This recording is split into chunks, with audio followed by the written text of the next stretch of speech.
beginning, it was just so much unknown. We thought it was just going to be a month. And then that month stretched on and stretched on. Seder was a few weeks out. And so people still expected, at least I still expected, to go through with my plans of seeing my family, which I do every year. And slowly it became clear that we weren't going to travel, and that even the family members who were in the same state, it wouldn't be safe for them to get together. Everyone was trying to pivot and figure out how we could continue to be creative while we waited to hear when the world would open back up. I get a text from Benj Pasek saying something to the effect of, should we do a Seder this year? Like, we're doing Seder, right? And I think I wrote back, duh. The holiday is something that, like, you know, one is an amazing story to dig into from a creative standpoint, but also, like, for all of us has deep meaning in terms of our family and identity, and is like a part of all of us. Back in 2017, Benj had reached out to me and said, hey, do you want to do like a Passover-inspired concert with light and sound and music and food and kind of create a real 360 experience around Pesach? And we did it again the next year. It really is active storytelling. It's theater.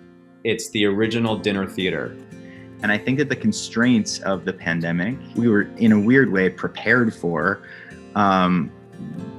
this moment. Now we have no choice but to not have it in a room and not have it be exclusive in any way. And it's like, it's for everyone. Grabbing our friends to put on a show around Passover was not necessarily a novel or new thing. We had done it twice before, and it seemed like, well, we have to do it now. There is no other way.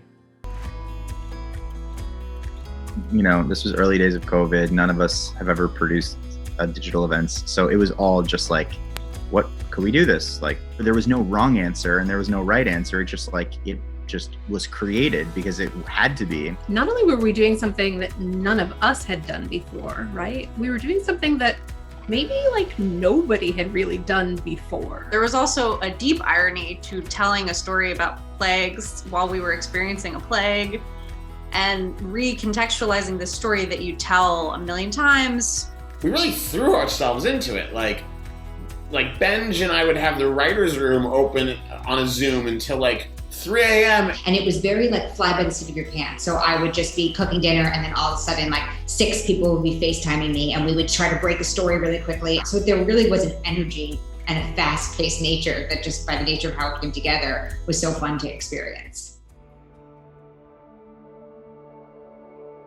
The team got the call actually at a really critical point in the response, because it was last spring. Things were really ramping up. The requests coming to us were coming hard and fast. We were in real need of resources and contributions. Knowing that we could say to everybody we were reaching out to, like, this is for them, and the cause was so dire and urgent, people were like, of course, we will throw right in for that. I remember talking to Ben one day. He's like, oh my God, I just got a text from Idina Menzel. She wants to be in, and Henry Winkler wants to be in. And like, all these people were just texting. And so there was this frenzy. It was, put together with duct tape and love. And I think that the reason that we were able to do any of that is because we didn't know what we were facing. We had no idea. We had to hire a ton of editors, like in the night, like stealth ninjas. I remember one of the editors saying, I can't find Idina. We don't have the files. I think they're deleted.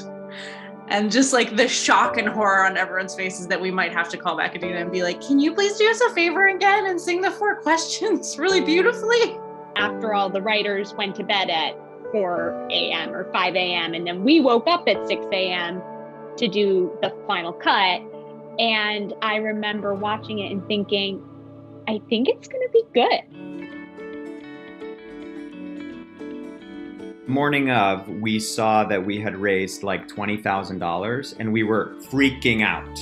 We were like, what is happening? How have we raised $20,000? We haven't even aired yet. Like, what's going on here?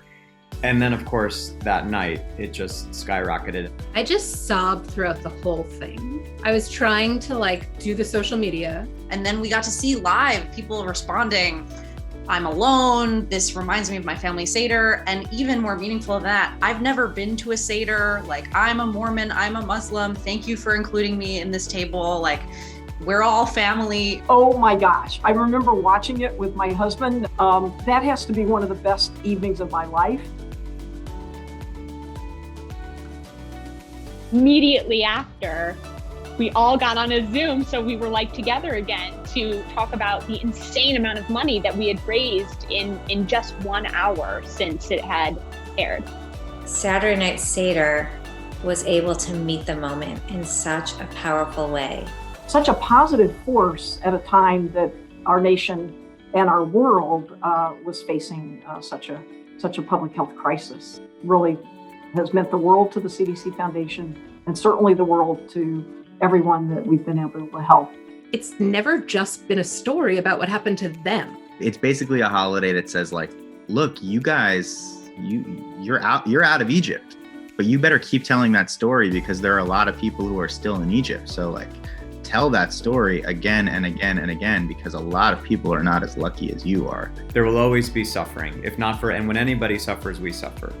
So this idea of next year will always be next year, and the next year, and the next year, and the next year. It really does, I think, withstand the test of time. It isn't just a pandemic production. I think that Saturday Night Seder will live on and hopefully be a tradition for a lot of people for years to come.